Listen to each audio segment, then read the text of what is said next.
تو مفاعل خمسہ میں سے پانچواں مفعول جو ہے وہ مفعول معہو ہے۔ مفعول کا معنی تو مفعول ہی ہوتا ہے، یعنی جس پر فاعل کا فعل واقع ہو، اور معہو، یہ معہو ہے اس کے ساتھ، مع کے معنی میں ہے، ساتھ کے معنی میں ہے۔ تو یہ مفعول ایسا ہوتا ہے جو واو کے بعد آتا ہے، اور وہ واو جو ہے وہ مع کے معنی میں ہوتی ہے، اور اس کے بعد جو بھی اسم آئے وہ ما قبل کے اسم کے ساتھ حکم میں شریک ہو جاتا ہے، ما قبل کے اسم کے ساتھ حکم میں شریک ہو جاتا ہے۔ یعنی اگر ما قبل والا اسم اس کے بارے میں کہا جائے کہ وہ آیا، تو کہیں گے جی ساتھ یہ بھی آیا، وہ گیا ساتھ وہ بھی گیا۔ تو واو جو ہے وہ ما کے معنی میں ہوتی ہے، اور اس واو کے بعد آنے والے اسم کے اوپر نصب ہوتی ہے، منصوب ہوتا ہے وہ، کیونکہ وہ مفعول کہلاتا ہے۔ جی کتاب سے اس کی آپ تعریف دیکھیں۔ مفعول معہو وہ اسم منصوب ہے، مفعول معہو وہ اسم منصوب ہے جو ایسی واو کے بعد آئے جو مع کے معنی میں ہو، اور اس ذات پر دلالت کرے جس کی مصاحبت میں فعل واقع ہو، اور اس ذات پر دلالت کرے جس کی مصاحبت یعنی جس کے ساتھ، مع کا معنی اس میں چونکہ آنا ہے نا، جس کی مصاحبت، مصاحبت ساتھ میں فعل واقع ہو۔ مثال دیکھیں گے تو آپ کو اس کی تعریف ذرا واضح سمجھا جائے گی، جیسے جاء الامیر والجیش، امیر لشکر سمیت آیا، امیر لشکر کے ساتھ آیا۔ اب یہاں پہ جو جاء ہے یہ فعل ہے، الامیر یہ فاعل ہے، تو جو فعل واقع ہوا ہے وہ ہے کسی کا آنا۔ اب اس کے ساتھ، امیر کے ساتھ کس کی مصابہت ہے؟ وہ ہے جیش کی، لشکر کی، یعنی امیر جو ہے وہ لشکر کے ساتھ آیا۔ تو یہاں پہ واو جو ہے یہ مع کے معنی میں ہے، یعنی اگر آپ اس کا مفہوم دیکھیں تو ترجمہ اس طرح ہوگا جاء الامیر مع الجیش، امیر جو ہے وہ لشکر کے ساتھ آیا، جاء الامیر مع الجیش۔ لیکن اگر ما ہم لفظوں میں لے آتے ہیں تو پھر ما مضاف ہوگا، اور الجیشی جو ہے یہ اس کا مضاف الیہ ہوگا، تو اس کے نیچے زیر آ جائے گی، تو وہ وہ پھر مفعول معہو نہیں ہوگا، وہ مضاف الیہ بن جائے گا۔ تو یہاں ہم وہ ایسی لانا چاہتے ہیں جو ہو تو ما کے معنی میں، لیکن اپنے بعد والے اسم کو مفعول معہو ہونے کی وجہ سے نصب دے۔ تو یہ جاء الامیر والجیش، امیر لشکر سمیت آیا۔ یا اس طرح ایک مثال ہے مشیت والنہر، میں دریا کے ساتھ ساتھ چلا۔ تو یہاں مشیت فعل با فاعل، اور واو مع کے معنی میں، اور النہر یہ مفعول معہ، تو میں دریا کے ساتھ ساتھ چلا۔ ان مثالوں میں الجیشہ اور النہر یہ مفعول معہ ہیں، ان دونوں مثالوں میں، پہلی مثال کے اندر الجیشہ اور دوسری مثال کے اندر النہر، یہ مفعول معہ ہیں۔ پھر آگے مفعول معہ کے کچھ احکام ہیں۔ سب سے پہلا حکم یہ ہے کہ اگر واو کا ما بعد، ما قبل کے حکم میں شریک نہ ہو سکتا ہو تو اس پر نصب پڑھنا واجب ہے، یعنی واو کا ما بعد جو ہے ما قبل کے حکم میں شریک نہ ہو سکتا ہو تو بھی اس پر نصب پڑھنا واجب ہے، جیسے استيقظت وطلوع الفجر، میں بیدار ہوا اور طلوع فجر جو ہے وہ بھی بیدار ہوئی، حالانکہ وہ بیدار نہیں ہوئی ہے، بلکہ میں طلوع فجر کے ساتھ ہی بیدار ہوا، میں طلوع فجر کے ساتھ ہی بیدار ہوا۔ طلوع فجر بیداری میں متکلم کے ساتھ شریک نہیں ہو سکتا، اس لیے نصب پڑھنا واجب ہے۔ دوسری شکل یہ ہے کہ اگر واو کا ما بعد ما قبل کے حکم میں شریک ہو سکتا ہو تو مفعول معہ ہونے کی وجہ سے نصب پڑھنا اور معطوف ہونے کی وجہ سے ما قبل کا اعراب دینا دونوں جائز ہیں۔ تو یہ ایک خاص فرق ہے کہ جب آپ ساتھ ملانا ہی چاہتے ہیں تو حرف عطف لا کر اس کو ساتھ ملا دیں، یعنی دونوں ہی جائز ہو جائیں گے، جیسے جاء حامد وزید اور جاء حامد وزید، ترجمے میں کوئی فرق نہیں ہے، کیونکہ یہاں پہ حامد اور زید آیا۔ آپ کہہ لیں کہ حامد زید کے ساتھ آیا، اگر ہم کہیں گے نا جاء حامد وزید تو یہ مفعول معہ بن کر ساتھ کے معنی میں ہوگا کہ حامد زید کے ساتھ آیا۔ اور اگر آپ اس کو عطف میں لے جائیں تو پھر اس کا اعراب ما قبل کے مطابق ہی ہوگا، جو اعراب معطوف علیہ کا ہوگا وہی اعراب معطوف کا ہوگا، جا حامد و زید، حامد اور زید دونوں آئے۔ تو اس کا مطلب یہ ہوا کہ اگر واو کا ما بعد ما قبل کے حکم میں شریک نہ ہو سکتا ہو تو پھر تو نصب پڑھنا واجب ہے، یعنی مفعول معہو ہی بنے گا، اور اگر وہ شریک ہو سکتا ہے تو پھر اس کو مفعول معہو بنانا یا معطوف بنانا دونوں طرح جائز ہے۔ تیسری صورت یہ ہے کہ جب واو صرف عطف کے لیے ہو تو ما بعد پر نصب پڑھنا جائز نہیں، ایسا تب ہوتا ہے جب عطف کے لیے خاص ہونے کا کوئی قرینہ پایا جائے، یعنی جب کوئی قرینہ ایسا پایا جائے جس سے یہ بات ثابت ہو جائے کہ یہ واو جو ہے یہ صرف عطف کے ساتھ خاص ہے، تو پھر اس کے اوپر نصب پڑھنا جائز نہیں ہے، کیونکہ وہ واو ما کے معنی والی نہیں بلکہ عاطفہ کی خاص ہے۔ اور اگر کوئی قرینہ نہیں پایا جا رہا تو پھر تو شک ہے نا، جس طرح ہم نے دوسری صورت میں پڑھا کہ ہو سکتا ہے وہ واو عاطفہ ہو اور ہو سکتا ہے وہ واو معاہو والی ہو، جیسے حضر محمد وعلی قبلہ،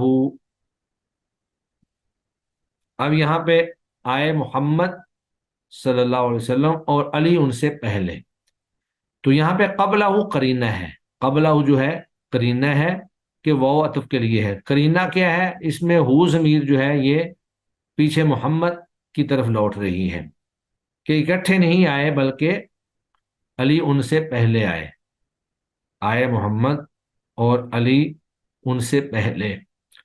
پھر آگے ہے تبارز محمد و علی، یہ ایک مثال ہے کہ مقابلہ کیا محمد اور علی نے، تو یہاں پر فعل کا ایک سے زائد فاعل کا تقاضا کرنا قرینہ ہے کہ وہ عطف کے لیے خاص ہے۔ تو یہاں پہ جو تبارز ہے اصل میں یہ ہے باب تزاربہ، تو باب تزاربہ یعنی باب تفاعل یا اسی طرح باب مفالہ زاربہ یزاربو، اس میں باہمی طور پر فعل کے وقوع کا معنی پایا جاتا ہے کہ دونوں نے مل کر یہ فعل سر انجام دیا، تو یہاں بھی تبارز محمد و علی، یہاں قرینے ہیں لہذا ما بعد نصب پڑھنا جائز نہیں، یہاں پر قرینے اس بات پر دلالت کرتے ہیں کہ یہ واو عاطفہ ہے، یہ واو معا کے معنی میں نہیں ہے۔ اور چوتھی صورت یہ ہے کہ مفعول معاہو اس کے عامل پر مقدم کرنا جائز نہیں، یعنی مفعول معاہو کو اس کے عامل پر مقدم کرنا جائز نہیں، جس طرح کہ مفعول بہی میں ہم نے پڑھا کہ مفعول بہی کو بھی کبھی کبھار فاعل سے مقدم کر دیتے ہیں یا فعل اور فاعل دونوں سے مقدم کر دیتے ہیں، لیکن مفعول معاہو کو نہیں کر سکتے، لہذا آپ یہ نہیں کہہ سکتے وَزَيْدًا جَاءَ حَامِدٌ، بلکہ جاء زیدٌ جاء حامد و زیدن ہی ہوگا۔ اس کے بعد پھر اس کی کچھ ترکیب ہے، نمونہ ترکیب جاء الامیر والجیشہ میں جاء فعل ماضی مبنی برفت، الامیر فاعل مرفوع رفع کی علامت ضمہ ظاہرہ، اور واو حرف بمعنی معا، واو حرف بمعنی معا مبنی برفت، الجیشہ مفعول معاہ منصوب نصب کی علامت فتح ظاہر، تو ترکیب ہو جائے گی جاء فعل ماضی الامیر اس کا فاعل، واو بمعنی معا، الجیشہ مفعول معاہ، فعل اپنے فاعل اور مفعول معاہ سے مل کر جملہ فعلیہ خبریہ ہوا۔ تو چلیں جی آج ہمارے مفاعل خمسہ الحمدللہ کمپلیٹ ہو چکے ہیں۔ چلیں جی سبحانک اللہم و بحمدک اشہد ان لا الہ الا انت استغفرک و اتوب الیک۔ السلام علیکم ورحمۃ اللہ وبرکاتہ۔